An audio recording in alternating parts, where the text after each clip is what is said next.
Bu F harfi. Hı. Ayda bilmedim. H'dır. Hı. Hı bildim. Şimdi o birisini göster. Bunu tapacağım. Bu İ. yanda hemen tapımda İ. idi. Ha все. Bildim çok sağ ol. Koy. Növbəti. Bu Y harfi. Tı. Nedir? Tı. T'dır.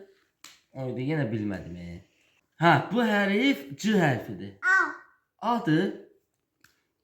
Ayda. Ve A. A'dır değil. Ha koy. Öğrendim A'dır. Bu Bu. Bu. B'dır. Çok sağ ol. Bildim bunu da. Karış bu Z harfidir. Ü. Nedir? Şimdi bak. Bu Ü. Ne Ü? Bak. Bak. Bak. Bu Ü. Bu Ü. Ha bu Ö bu Ü. He. Bildin çok sağ ol. Sonra. Ha bunu bilirim. Batu. C'dir bu. Dada. Ata. Atanın adıdır. Ay Allah. C'dir bu. Maç edirəm sən. Sonra. Bak. Tu. Tu. Tu. Çı. Ç. He. Bildin. Dedi. Gördüm. Bu. Bu. E. E. E. Bu.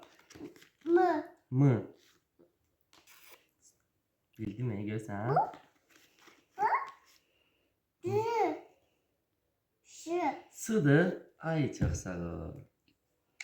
Bak. Ha bunu bilirəm. Bu. P'dır. Mən A deyək. Hə P. Bəs bu nədir? Bunu bilmirsən. Bu. Hmm. Mı. Nı. N'dır bu. Ora qoy. Bu.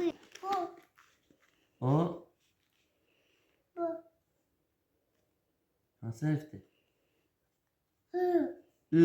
Ay sağ ol. I'dır. Ha, çox sağ ol. Bildin. Bu. Zı. Nədir? Hı. H'dır. Çox sağ ol. Bizim bildin.